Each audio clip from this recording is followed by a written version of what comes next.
But बेटा WhatsApp पे कुछ बच्चों ने ना, किसी ने डाउट भेजा था, जो अभी कल पेपर हुआ है, उसके कुछ डाउट्स हैं, देख लेते हैं।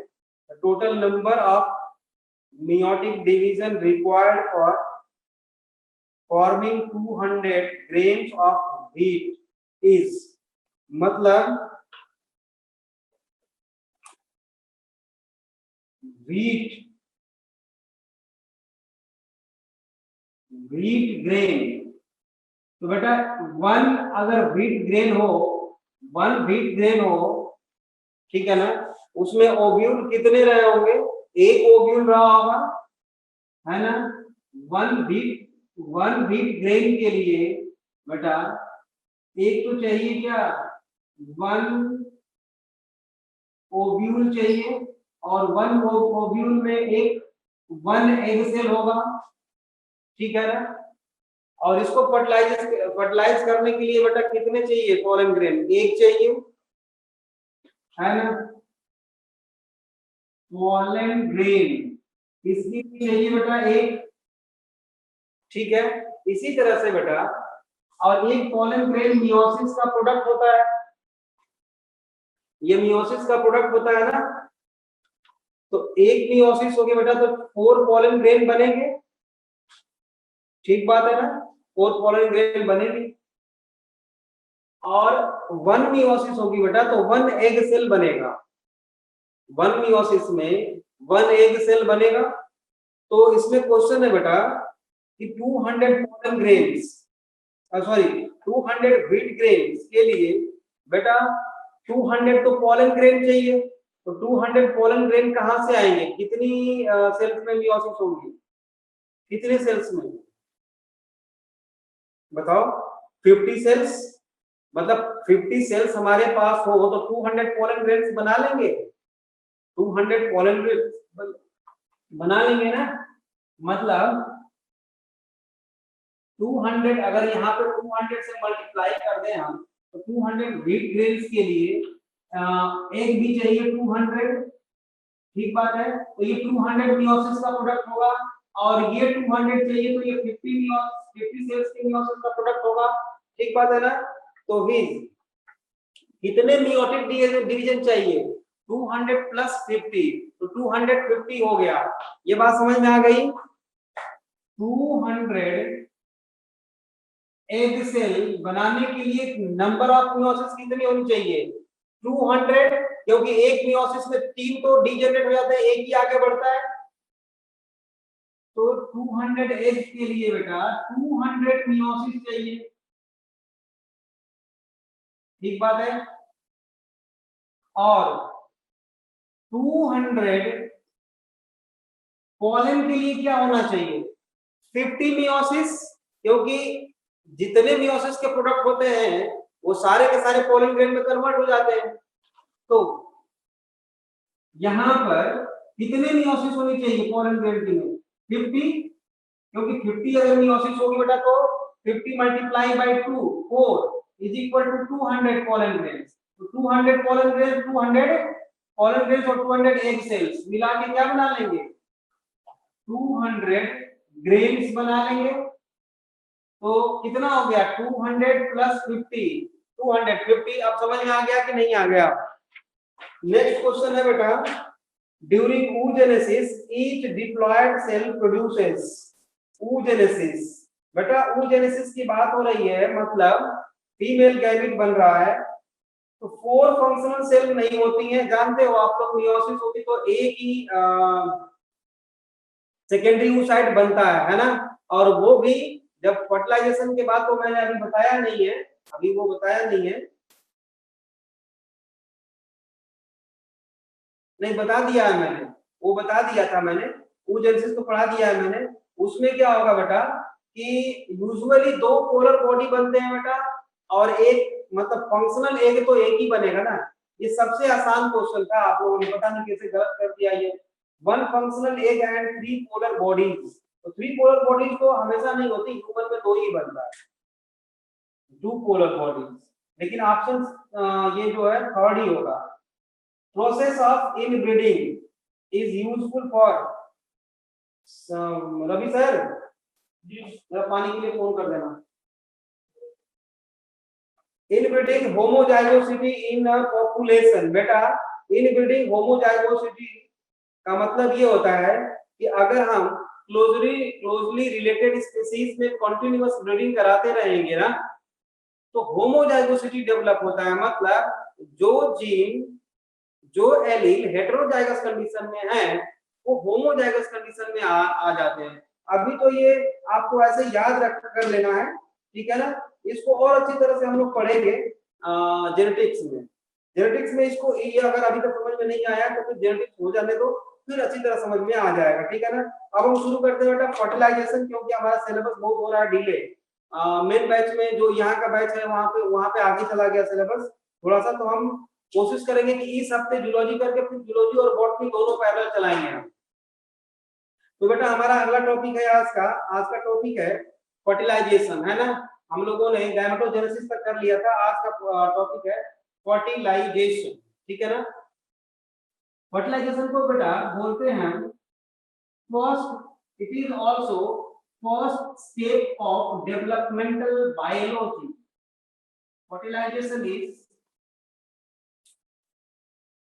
Fertilization is first step of developmental biology. Developmental biology का मतलब एम्ब्रियोनिक डेवलपमेंट का, है ना, फर्स्ट स्टेप होता है। ठीक बात है। ये होता कहाँ है एक्चुअली? मैंने जब फैलोपियन ट्यूब का डायग्राम बनाया था आप लोगों को बताया था कि मान लो ये है बेटा फंडस पार्ट और ये है फैलोपियन ट्यूब मान लो।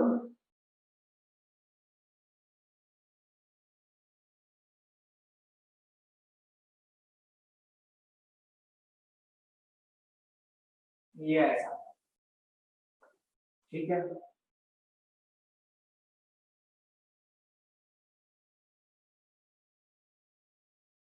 ये है ओवरी, ये है एम्ब्रियो। तो यहां से फीमेल गैमेट चला, है ना। फीमेल गैमेट मतलब एग सेल यहां से चला यहां तक बेटा और यहां तक पहुंच गया है। ये है एग सेल। एग सेल मतलब सेकेंडरी oocyte, सेकेंडरी oocyte। और ये जो आप जानते हो कि ये प्लेस कौन सा है, actually this place is ampulla isthmus junction. कौन सा जंक्शन है बेटा? ये एम्पुला या एम्पुलरी, एम्पुलरी स्थामस जंक्शन। यहीं पे फर्टिलाइजेशन होता है बेटा, एम्पुलरी स्थामस जंक्शन में फर्टिलाइजेशन होता है। It is a place of fertilization. Okay, एक चीज और है, ये जो एग सेल है बेटा आफ्टर ओवुलेशन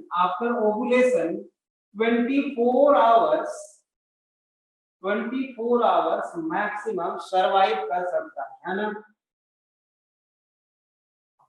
उसके बाद ये फर्टिलाइज नहीं कर सकता, मतलब उतने टाइम के अंदर इधर से मेल गैमीट को आना पड़ेगा। अगर नहीं आया तो फर्टिलाइजेशन पॉसिबल नहीं है, उतने टाइम तक ये एक्टिव रहता है।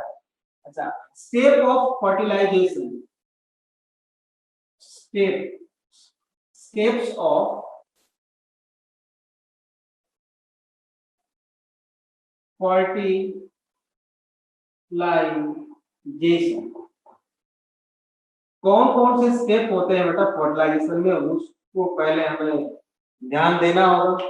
पहले होता है बेटा कैपेसिटेशन। Number 1 capacitation. कैपेसिटेशन का मतलब होता है बेटा, ध्यान से सुनो, इधर से मान लो यहाँ पे मेल गैमीट आ गया, सीमेन आ गया, है ना।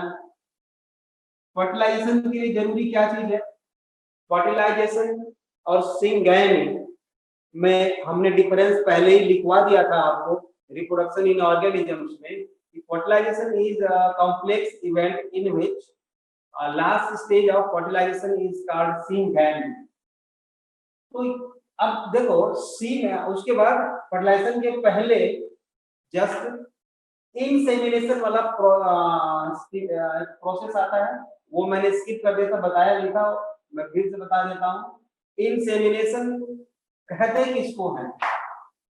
Actually transfer of male gamete, transfer of male gamete, यहाँ पर सीमेन से बात है ना, transfer of semen by the male, है ना, by the male within reproductive tract of the female is called insemination, insemination, ठीक है ना। एंड रिलीज ऑफ सीमेन, ठीक है ना, रिलीज ऑफ सीमेन को हम बोलेंगे क्या?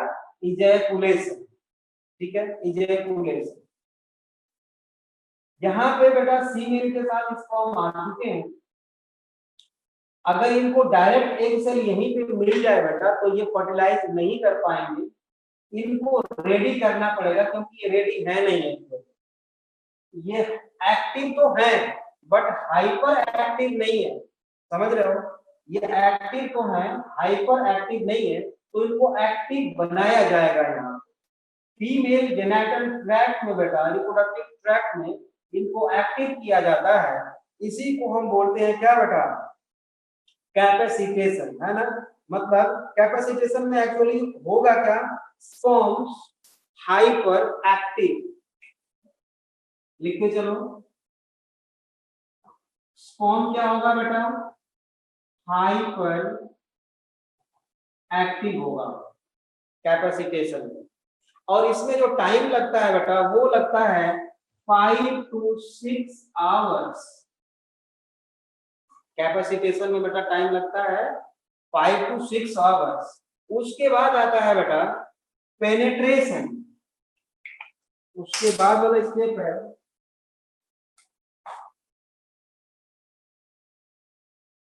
पेनेट्रेशन। पेनेट्रेशन किसको मतलब?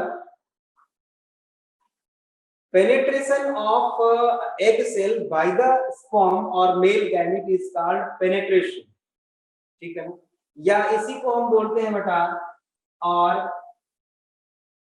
एक्रोसोमल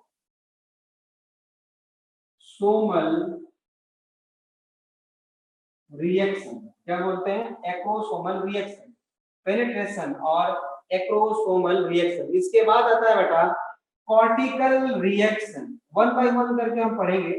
कॉर्टिकल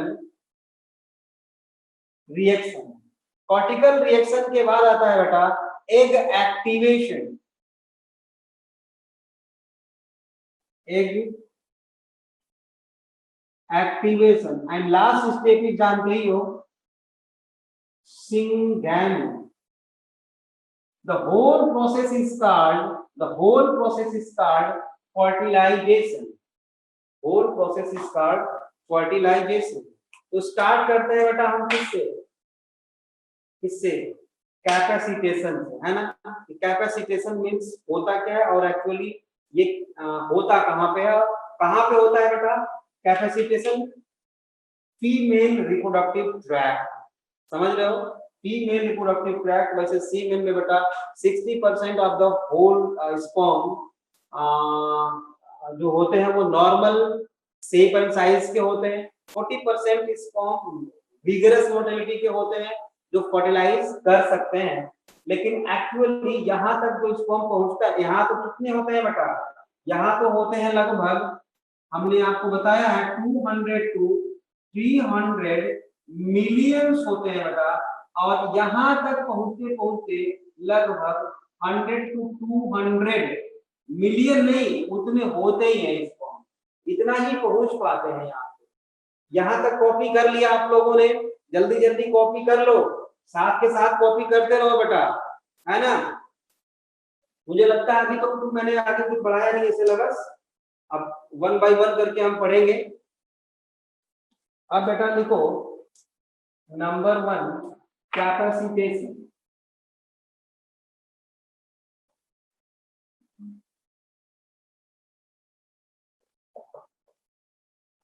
कैपेसिटेशन कहाँ हो रहा है बेटा? ये फीमेल रिप्रोडक्टिव ट्रैक्ट में हो रहा है ना? फीमेल रिप्रोडक्टिव ट्रैक्ट में।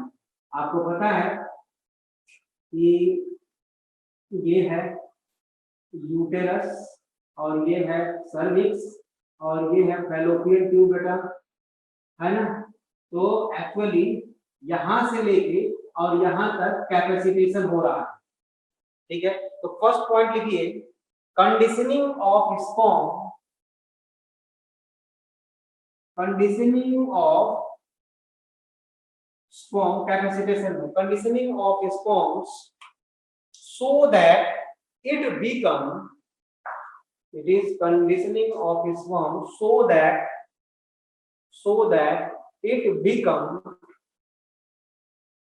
hyperactive, it become hyperactivated, as in hyperactivated for fertilization, in bracket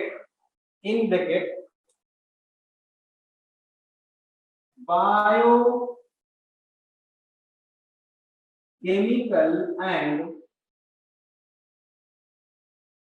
physiological, मतलब स्पर्म के अंदर बेटा बायोकेमिकल और फिजियोलॉजिकल कुछ चेंजेस होते हैं जिससे कि वो हाइपर एक्टिव हो जाता है और रिप्रोडक्टिव ट्रैक्ट में यहाँ से मूव करके स्पीड से यहाँ पे जा पाता है, मतलब इसकी स्पीड भी बढ़ाई जाएगी, ठीक है ना? दो तरह का मूवमेंट पाया जाता है, एक तो फ्लैजेलर मूवमेंट, जो स्पर्म के पास टेल है बेटा, फ्लैजेला है, वो टेल है, उसके वजह से वो मूव कर पाता है, एक्टिव है। दूसरा यूटेराइन कॉन्ट्रैक्शन होगा जिससे कि वो और फास्ट मूव करने लगेगा, है ना? तो नेक्स्ट पॉइंट लिखेंगे बेटा, it occur capacitation, it occur in female reproductive tract, it occur in female reproductive tract और in bracket 5 to 6 hours। Next point क्या लिखेंगे बेटा उसी में, 5 to 6 hours, 5 से 6 घंटे लगते हैं। नेक्स्ट पॉइंट क्या है, after insemination sperm undergo capacitation, after insemination sperm undergo capacitation by vagina, uterus and oviduct, vagina, uterus and oviduct,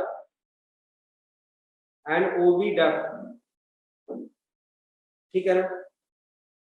अब इनमें बेटा म्यूकोइड एपिथेलियल सेल्स होती है जो म्यूकस का सेक्रेशन करती है ना, उससे इसकी स्पीड और बढ़ जाती है, ठीक बात है? नेक्स्ट पॉइंट लिखेंगे, motility of sperm increased by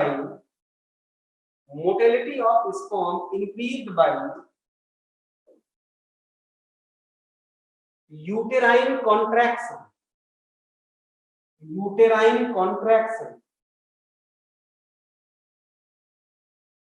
due to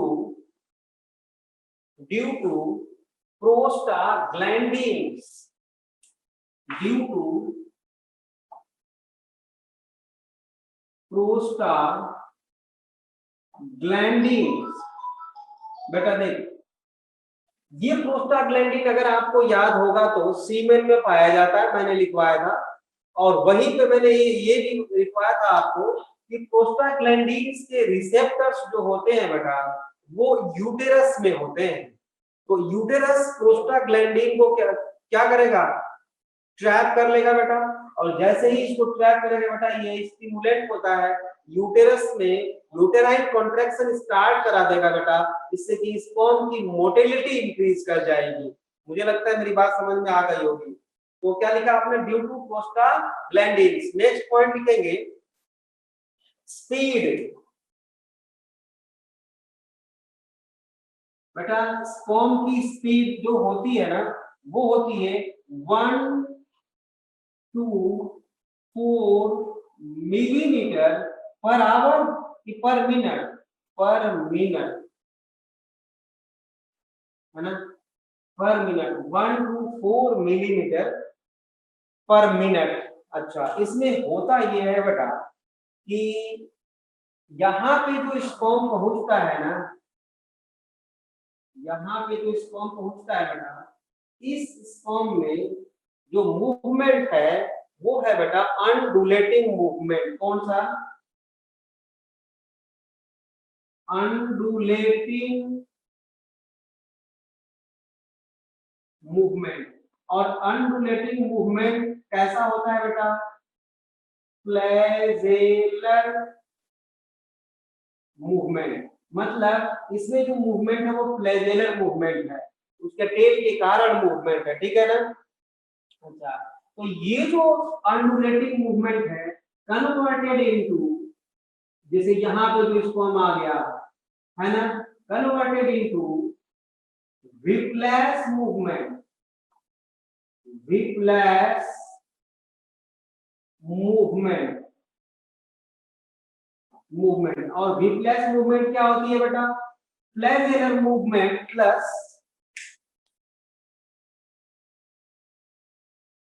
फ्लैजेलर movement plus uterine movement. मतलब यूटेरस के मूवमेंट से भी वो आगे बढ़ रहा है, उसको व्हिपलैश मूवमेंट कहेंगे। मतलब पहले स्टेप में कैपेसिटेशन में आपने देखा बेटा अनडुलेटिंग movement converted into whiplash movement. Whiplash क्या क्या है? फ्लैजेलर प्लस यूटेराइन मूवमेंट। अच्छा, अब देखो, आप जानते हो कि जो स्पर्म है बेटा उसमें जो प्लाज्मा मेम्ब्रेन है उसके बाहर, तो आपने प्लस वन में पढ़ा है बेटा कि प्लाज्मा मेम्ब्रेन में कोलेस्टेरॉल पाया जाता है जो प्लाज्मा मेम्ब्रेन की स्टेबिलिटी को बढ़ाता है, ठीक है। तो बढ़ाता है, तो क्या हुआ कि अब मेल गैमीट में स्पर्म में के बाहर प्लाज्मा मेम्ब्रेन है, तो जब तक हम कोलेस्टेरॉल को रिमूव नहीं करेंगे वो फर्टिलाइज कर नहीं पाएगा, है ना, क्योंकि स्टेबल रहेगा वो, तो उसके स्टेबिलिटी को घटाना है हमें।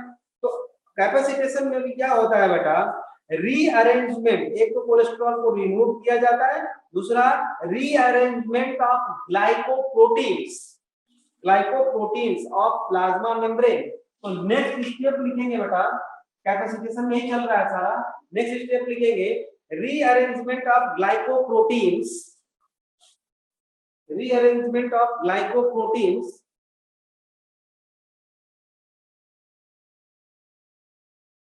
Of plasma membrane of sperm cell. Next next point लिखेंगे removal of cholesterol, removal of cholesterol, removal of cholesterol from plasma membrane, है ना, जो प्लाज्मा मेम्ब्रेन को स्टेबिलिटी प्रोवाइड करता है, ये लिखने की जरूरत नहीं, आप लोग पहले से जानते हो। दो चीजें और होती हैं, इनफ्लक्स ऑफ कैल्शियम, कैल्शियम आ जाता है इसके साथ, है ना, इनफ्लक्स ऑफ कैल्शियम, ठीक है। एक चीज और होता है ना, CAMP, सेकेंडरी मैसेंजर है बेटा, ये लास्ट वाले चैप्टर में क्लास में पढ़ा था हमने। साइक्लिक एडेनोसिन मोनोफॉस्फेट का अमाउंट बढ़ जाता है जो जाके metabolic activity of egg cell बढ़ाने वाला है, समझ गए। ये इतना कुछ होता है कहां पे बेटा? कैपेसिटेशन में। तो ये रहा कैपेसिटेशन। अब इसके बाद जो स्टेप होता है बेटा वो होता है केमो अट्रैक्शन। अब chemo attraction, chemo attraction actually क्या हो रहा है ना बेटे, ये फर्टिलाइज करने वाला है, अगर ध्यान से समझो तो ये बहुत ही इंटरेस्टिंग है ये टॉपिक, समझ रहे हो।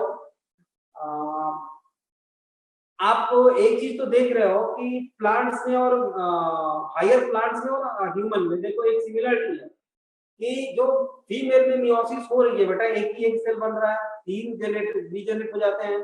प्लांट्स के केस में, ह्यूमन में भी ऐसा ही हो रहा है। फीमेल में, मेल में जैसा माइक्रोस्पोरोजेनेसिस था प्लांट्स में, वैसे ही स्पर्मेटोजेनेसिस है मेल में। आप थोड़ा थोड़ा सिमिलरिटी देख रहे हो। और यहाँ पे 1 बाय 1 मतलब हर स्टेप में आपको जो है ना कुछ अलग देखने को मिलेगा। तो लिखने से ज्यादा जरूरी है इस बात का कि आप समझ लो चीजों को, है ना। नहीं समझ में आएगा तो आप लिख देना चैट बॉक्स में जाकर। अब एक बात बताओ बेटा, नेक्स्ट है टॉपिक, पहले लिख ले। नेक्स्ट है बेटा chemo attraction. Chemo attraction, chemo means chemicals, ठीक बात है ना। अब एक बात बताओ कि बेटा ये है फैलोपियन ट्यूब, ठीक। बच्चों ये है फैलोपियन ट्यूब और यहाँ पे है एग सेल, ये एग सेल है।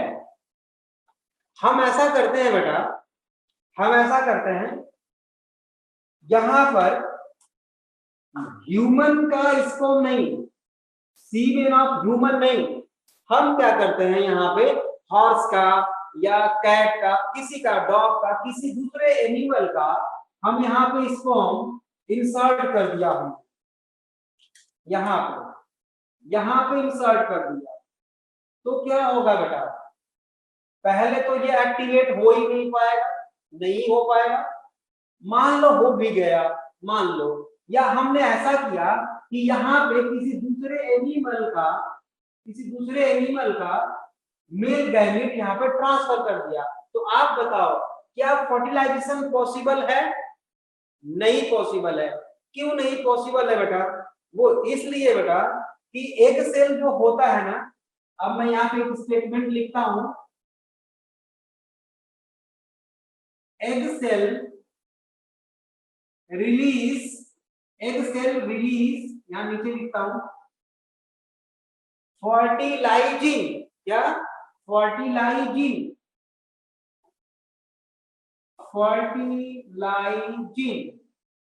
ये केमिकल है बेटा। ये एग सेल जो है ना, ये जो रिलीज करता है वो क्या रिलीज करता है? फर्टिलाइजिंग, ठीक बात है। अच्छा, और जो इधर से स्पर्म आया है ये रिलीज करेगा एंटी फर्टिलाइजिंग, ठीक है ना। नेक्स्ट पॉइंट लिखे हम यहाँ पे, स्पर्म रिलीज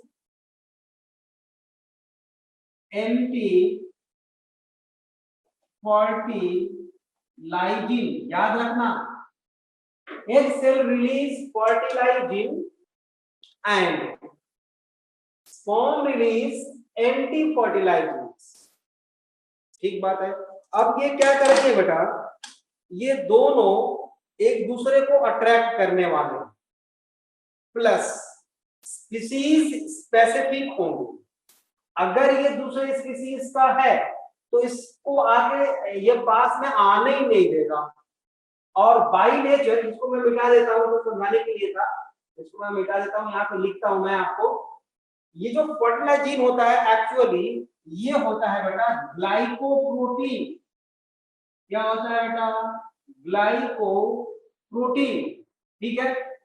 और ये एंटी फर्टिलाइजिन जो होता है बेटा, ये होता है एसिडिक प्रोटीन। और यही दोनों एक दूसरे को बेटा अट्रैक्ट करते हैं अगर सेम स्पीसीज है तो, नहीं तो रिपेल कर देंगे, है ना, हटा देंगे, दूर हटा देंगे। तो इसको हम बोलते हैं बेटा एग्लूटिनेशन। एग्लूटिनेशन क्या बोलते हैं? एग्लूटिनेशन। एग्लूटिनेशन क्या है बेटा?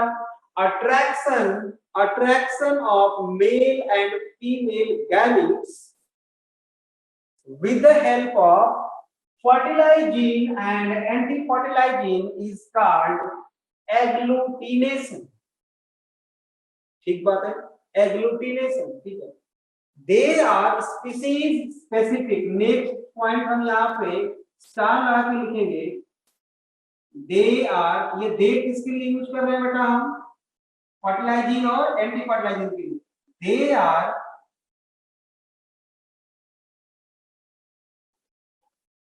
स्पीसीज स्पेसिफिक, स्पीसीज स्पेसिफिक है ना, मेंटेन स्पीसीज इंटेग्रिटी, मेंटेन लिख दूं, which maintain species integrity.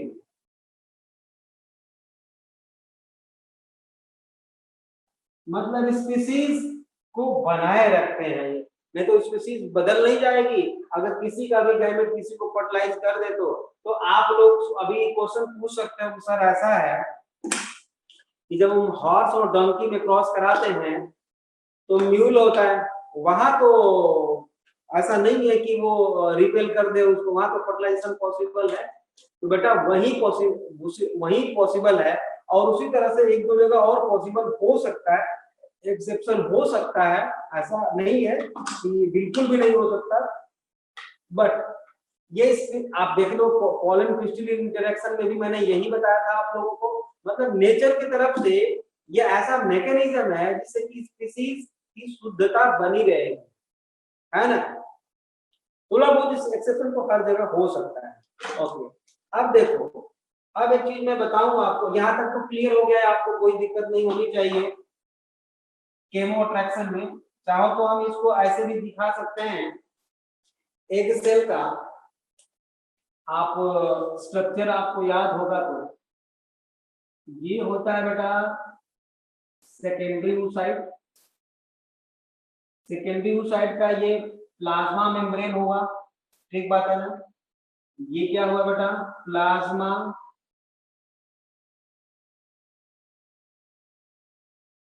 Membrane है, और ये रहा न्यूक्लियस, ये है nucleus,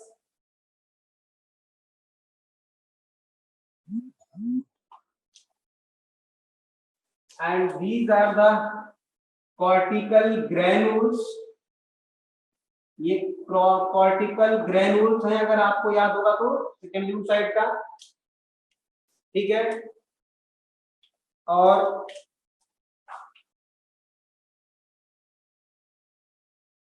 this is zona pellucida, एक ग्लाइकोप्रोटीन की लेयर होती है, याद रखना है आपको।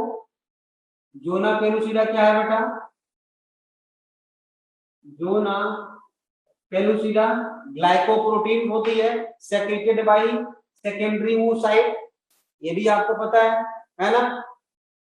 अगर यहाँ पे न्यूक्लियस है तो इसको हम बोलते हैं बेटा वेजेटल पोल, वेजेटल पोल, और इसको हम बोलते हैं, इधर न्यूक्लियस है उसको बोलते हैं एनिमल पोल, ठीक है। इन दोनों के बीच की स्पेस को secondary oocyte, space between secondary oocyte and zona pellucida is called perivitelline space. ये पता है आपको, क्या बोलते हैं उसको बेटा? पेरीविटेलाइन स्पेस, पेरीविटेलाइन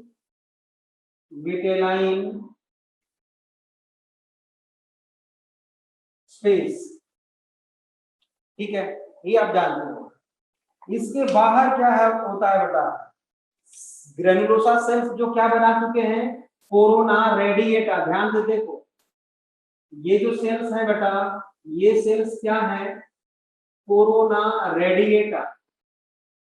कोरोना का नाम लेते ही इस समय बहुत सारी चीजें सामने आ जाती है ना।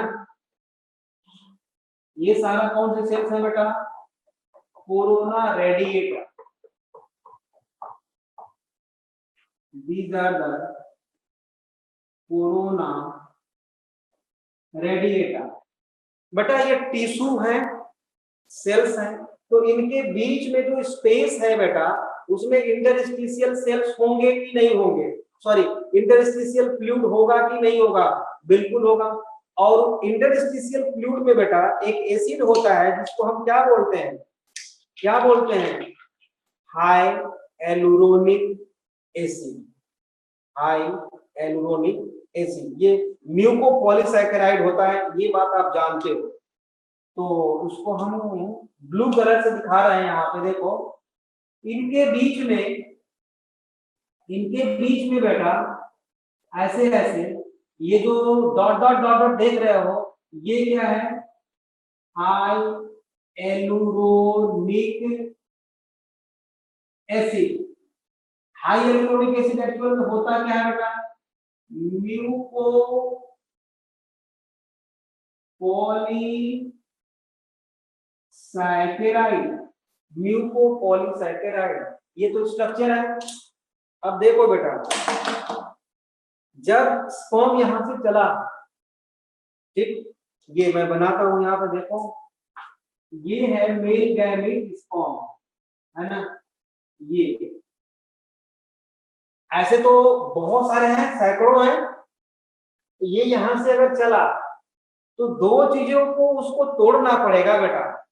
एक तो किसको तोड़ना पड़ेगा, सेल्स ऑफ कोरोना रेडिएटा को धक्का मारेगा और इसको तोड़ेगा। तो कोरोना रेडिएटा के सेल्स को तोड़ने के लिए बेटा उसके पास कोई एंजाइम होना चाहिए, ठीक बात है। तो उस एंजाइम को बोलते हैं बेटा हम कोरोना पेनेट्रेटिंग एंजाइम्स, जो किसके पास है, स्पर्म के पास। कहां पर, एक्रोसोम में है। तो एक्रोसोम से रिलीज करेगा कोरोना पेनिट्रेटिंग एंजाइम, जो कोरोना को डिसॉल्व कर देगा, ठीक बात है। अब उसके सामने ये भी तो है, कौन, क्या, हाई एलुरोनिक एसिड टिश्यू फ्लूइड में। तो हाई एलुरोनिक एसिड को डिसॉल्व करने के लिए उसके पास एंजाइम है, कौन सा, हाई एलुरोनिडेज। किसके पास, एक्रोसोम में, स्पर्म के पास, ठीक बात है। तो उस एंजाइम को रिलीज करके इसको तोड़ देगा। अब इसको रास्ता बना लिया यहाँ तक पहुंचने का, जो नाकुलुसिदा तक पहुंचने का रास्ता बना लिया इसने, ठीक है।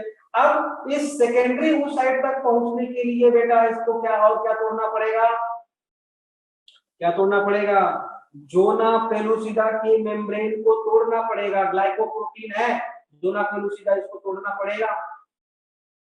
तो उसके लिए एंजाइम है एक्रोसोम के पास, जोना लाइसिन, और उसी को बोलते हैं बेटा एक्रोसिन, ठीक है ना। और इस पूरे प्रोसेस को बोलते हैं बेटा हम पेनिट्रेशन और एक्रोसोमल रिएक्शन। तो हेडिंग लिखेंगे बेटा यहाँ पे हेडिंग लिखेंगे पेनिट्रेशन और एक्रोसोमल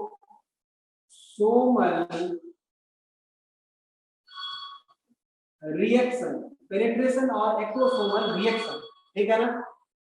एक्रोसोम यहां नीचे लिख देता हूं मैं, एक्रोसोम के बारे में आप जानते हो क्या होता है बेटा, ये acrosome modified lysosome formed by Golgi complex, modified lysosomes formed by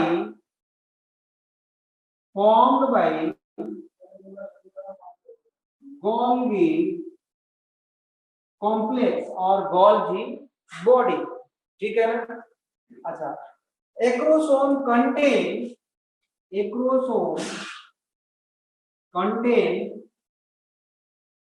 यहां तक दिख रहा है ना, यहां तक दिख रहा है ना, हाँ ठीक है। Acrosome contain a enzyme called sperm lysine, sperm lysine collectively उनको हम एक साथ स्पर्म लाइसिन बोलते हैं बेटा। और स्पर्म लाइसिन में क्या क्या है, देखो पहला तो है बेटा हाई एलुरोनिडेज, क्या है, हाई एलुरोनिडेज, ठीक है ना। हाई एलुरोनिडेज क्या करता है बेटा, ब्रेक्स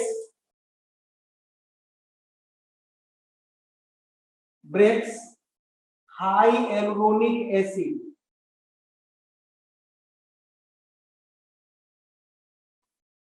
उसको ब्रेक करेगा, ठीक बात है ना, हाइएलुरोनिक एसिड विच एक्ट्स, ठीक है। अच्छा, दूसरा है बेटा कोरोना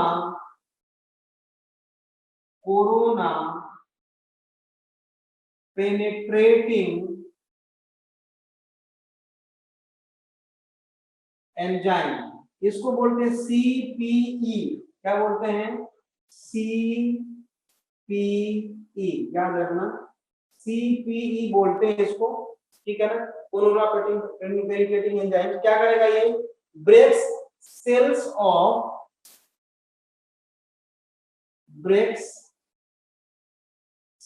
ऑफ कोरोना रेडिएटर। अच्छा, एक चीज और है, ये जो हाइएलुरोनिक एसिड है ना बेटा, ये it is cementing substance between cells of corona radiator, लिख सकते हो। हाइएलुरोनिक एसिड सीमेंटिंग सब्सटेंस का काम करता है बिटवीन कोरोना रेडिएटर, है ना, ठीक है। Breaks cells of corona radiator. तीसरा होगा बेटा enzyme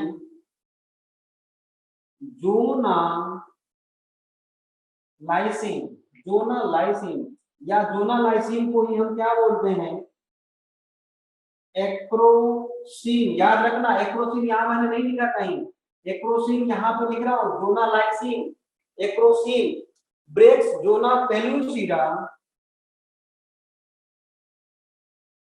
breaks zona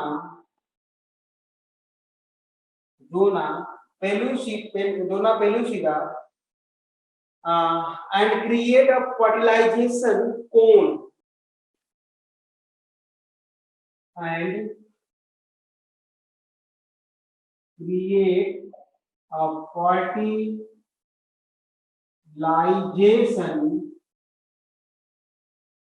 and create a fertilization cone or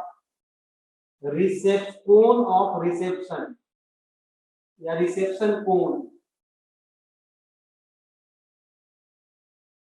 reception कोन। और रिसेप्शन कोन क्या होता है अभी देखते हैं, ठीक है ना।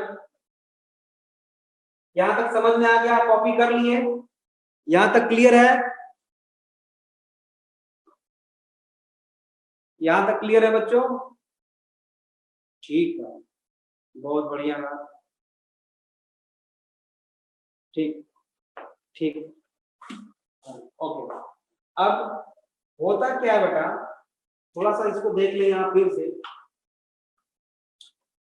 कि ये मेल गैमेट इसको तोड़ता हुआ जैसे ही यहाँ पहुंचता है ना, कहाँ पे? जोना पेलुसिडा के पास, तो एक बल्क में एंजाइम को रिलीज करता है, बल्क में एक्सोसाइटोसिस के थ्रू। वो एंजाइम कौन सा होता है? एक्रोसिन। ये एक्रोसिन बल्क में निकलता है और जोना पेलुसिडा को क्रैक कर देता है, तोड़ देता है। फिर उसके बाद क्या होता है बेटा, ये सेकेंडरी साइड के साथ बाइंड करता है। तो अगला स्टेप हम लिखेंगे, तो हमने एंजाइम सारा लिख लिया, ठीक है ना। अब इसके बाद लिखेंगे binding of sperm, next heading binding of sperm with zona pellucida, with zona pellucida, ठीक है। जोना पेलुसिडा क्या होता है बेटा, बार बार बोल रहा हूं मैं, glycoprotein secreted by secondary oocyte itself, ठीक है ना, ओके। अब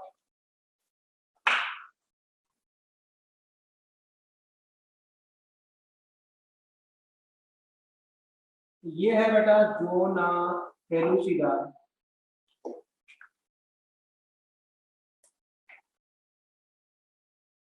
और ये है सेकेंडरी oocyte मतलब ये एक सेल, ठीक। तो ये जो जोना पेलुसिडा है बेटा, यहां भी एक चीज है, इसके पास भी स्पर्म रिसेप्टर्स, समझ रहे हो, इसके पास भी स्पर्म रिसेप्टर्स हैं। एक तो फर्टिलाइजिंग और एंटी फर्टिलाइजिंग का चक्कर है स्पीसीज को मेंटेन रखने के लिए बेटा। दूसरा चीज, surface of the zona pellucida have sperm receptors. Zona pellucida है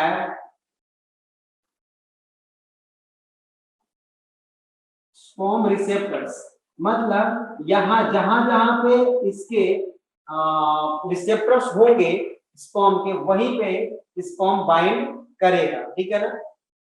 मतलब स्पर्म तो यहां तक पहुंच गया।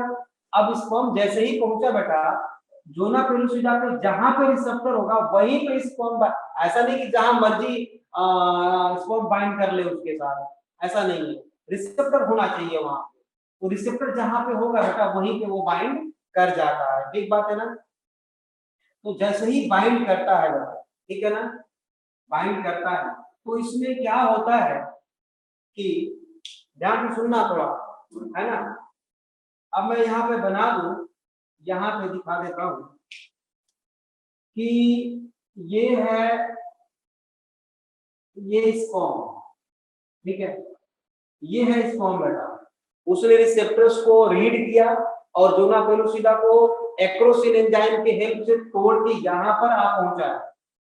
तो जैसे ही इंटर करेगा ना बेटा, entry of sperm within zona pellucida, ये ट्रिगर है इस इसका लगा influx of calcium, influx of calcium. तो यहाँ पे कैल्शियम था बेटा, वो कैल्शियम अंदर आ रहा है, याद रखना है, ये याद रखना है। ये जो है क्या है बेटा, मैंने दिखाया Ca++, मतलब यहां पे हम लिख दे बेटा इनफ्लक्स ऑफ कैल्शियम नंबर 1। पहला स्टेप क्या हो गया, आने के बाद इनफ्लक्स मतलब अंदर चला गया कैल्शियम, ठीक है। अब इसके जाने से क्या होगा बेटा, next step depolarization of membrane. ये मेम्ब्रेन जो है, मेम्ब्रेन ऑफ सेकेंडरी oocyte, देख लो सेकेंडरी oocyte की मेम्ब्रेन जो है बेटा वो डीपोलराइज हो गई। सेकेंडरी oocyte की मेम्ब्रेन जो है डीपोलराइज हो गई। सिंपल सी बात बताया मैंने, अभी कोई बहुत बड़ी बात बताया नहीं, फिर से रिपीट करता हूं। स्पर्म इंटर किया बेटा, है ना, within zona pellucida, influx of calcium हुआ and depolarization of membrane of secondary oocyte। अब जब डीपोलराइज हो गई बेटा, तो बाहर से अब कोई चीज नहीं आ पाएगी। अब कोई चीज नहीं आ पाएगी तो क्या मतलब है, मतलब कि दूसरा मेल गैमीट अब नहीं आ पाएगा, समझ रहे हो। दूसरा मेल गैमीट अब इसको फर्टिलाइज नहीं कर पाएगा। तो इसको बोलते हैं बेटा fast block number 3, fast block, जल्दी से ब्लॉक हो गया, है ना। और इसी फास्ट ब्लॉक को एक नाम और देते हैं हम बेटा, क्या, टेम्पररी ब्लॉक। टेम्पररी ब्लॉक मतलब कि अभी परमानेंट ब्लॉक नहीं हुआ है ना। तो पहला ब्लॉक कैसा हुआ बेटा, फास्ट हुआ और टेम्पररी हुआ। क्यों हुआ, due to depolarization of membrane, ठीक बात है ना, ठीक है। अच्छा, एक चीज और है, हम जो है इस जोना पेलुसिडा को ही प्राइमरी एग मेम्ब्रेन बोलते हैं। इस जोना पेलुसिडा को ही बेटा हम प्राइमरी एग मेम्ब्रेन बोलते हैं। उसके बाद जो एग मेम्ब्रेन है वो तो है ही, कौन सा, सेकेंडरी oocyte का secondary egg membrane. Primary egg membrane जो है, प्राइमरी एग मेम्ब्रेन जो है हम जोना पेलोसिडा का बोलते हैं। ठीक बात है ना, यहाँ तक सबको समझ में आ गया? तो एक लाइन चाहो तो और लिख लो, as sperm binds calcium influx occur and egg membrane depolarizes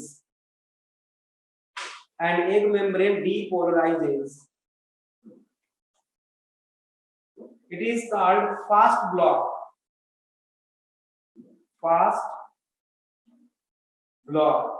अच्छा एक चीज और है, यहाँ पे जो जोना पेलोसिडा रिसेप्टर्स है ना, ये इस रिसेप्टर्स को हम एक नाम भी दे देते हैं, जोना पेलोसिडा 3। ये रिसेप्टर है ना, ऐसे याद रखना, कोई पूछता नहीं है जल्दी, कभी कभार पूछ भी सकता है।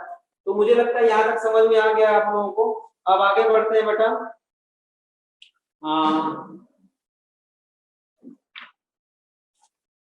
इसके बाद है हमारा हेडिंग 2,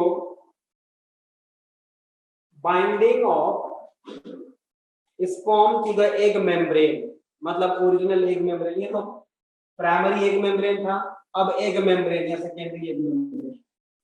बाइंडिंग ऑफ स्पर्म, थोड़ा जल्दी जल्दी लिखो, binding of sperm to egg membrane,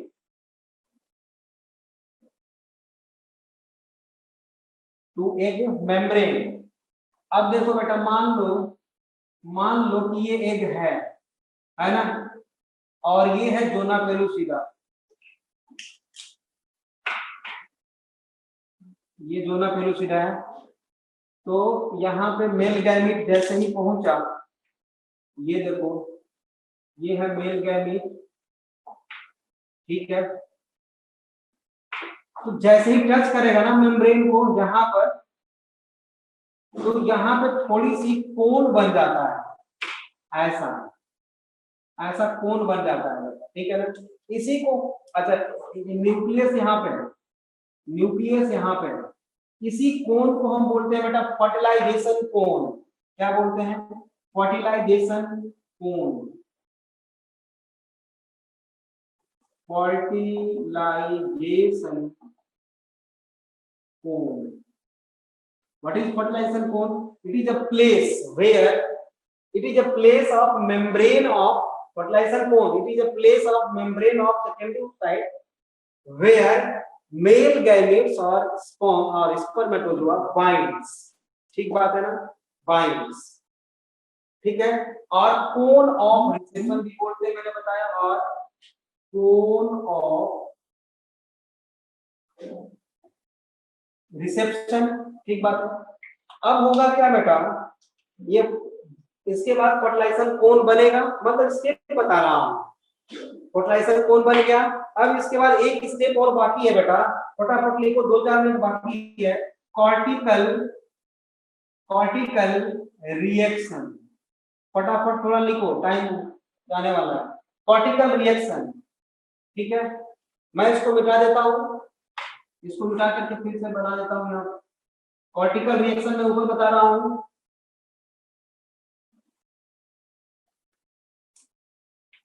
ये है बेटा जोना पेलोसिडा, ये क्या है बेटा, जोना पेलोसिडा, और ये है बेटा सेकेंडरी oocyte। अब क्या होगा बेटा, यहाँ पे क्या हुआ है कि एक एक्टिवेशन हुआ है, जो नेक्स्ट क्लास में हम लिखवाएंगे, क्योंकि अभी टाइम तो हमारे पास है ना, नेक्स्ट क्लास में शुरू होने वाली है। तो एक एक्टिवेशन को हम अगली क्लास में लिखवाएंगे, लेकिन आपको ये याद होगा कि मेटाफेज प्रमोटिंग फैक्टर जो है बेटा, मेटाफेज प्रमोटिंग फैक्टर यहाँ पे ऑफ होगा, क्योंकि वो एक्टिव है, तभी मियोसिस सेकेंड रुकी हुई है बेटा। मेटाफेज 2 में मियोसिस सेकेंड रुकी हुई है एग सेल का। तो MPF मेटाफेज प्रमोटिंग फैक्टर जो है ऑफ होगा यहाँ पे, और एनाफेज प्रमोटिंग कॉम्प्लेक्स एक्टिव हो जाएगा, जो एनाफेज की तरफ ले जाएगा, तो मियोसिस सेकंड कंप्लीट करेगा। ठीक बात है ना। लेकिन वो तो बाद में हम बताएंगे। आज तो क्या है, सेकेंडरी ब्लॉक है ना, और परमानेंट ब्लॉक और स्लो ब्लॉक में बता देता हूं बेटा। होता क्या है बेटा कि जैसे ही फर्टिलाइजेशन कोण बनता है, मतलब मैं लिख दूं यहाँ पे,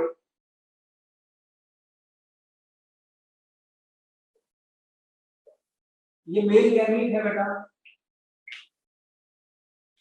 और ये फर्टिलाइजेशन कोण है। तो फर्टिलाइजेशन कोण जैसे ही बना, ये ट्रिगर ट्रिगर है बेटा, है ना। फर्टिलाइजेशन कोण के बनने के बाद क्या होगा बेटा, यहाँ पे कॉर्टिकल्स ग्रैन्यूल्स हैं, आप जानते हो कॉर्टिकल्स ग्रैन्यूल हैं, कॉर्टिकल ग्रैन्यूल्स हैं। इसमें क्या है बेटा, एंजाइम्स हैं, ये बर्स्ट कर जाएंगे, मतलब एक्सोसाइटोसिस हो जाएगी इनकी।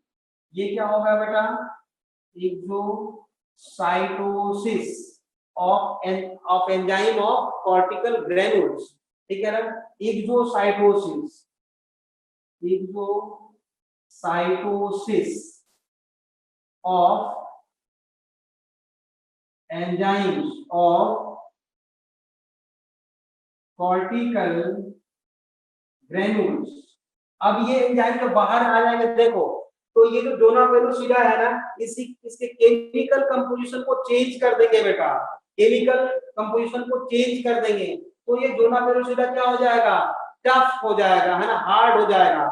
टू मेक कौन, ये एंजाइम टू मेक टफ, है ना, टू मेक टफ या zona pellucida tough, zona pellucida tough.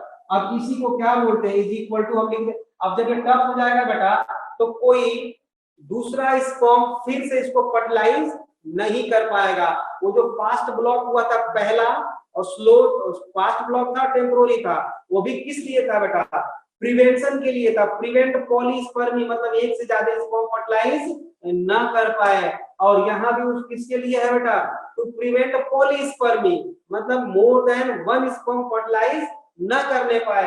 इसको बोलते हैं बेटा सेकेंडरी ब्लॉक बोल सकते हो, या स्लो ब्लॉक बोलो, स्लो ब्लॉक बोलो, या परमानेंट ब्लॉक, परमानेंट ब्लॉक याद रखना है। Prevent polyspermy, prevent polyspermy. यहां तक समझ में आ गया। डोनर रिएक्शन हम बाद में बताएंगे अगली क्लास में, है ना। यहां तक सबको समझ में आ गया। ओके बाय, कल मिलते हैं बेटा।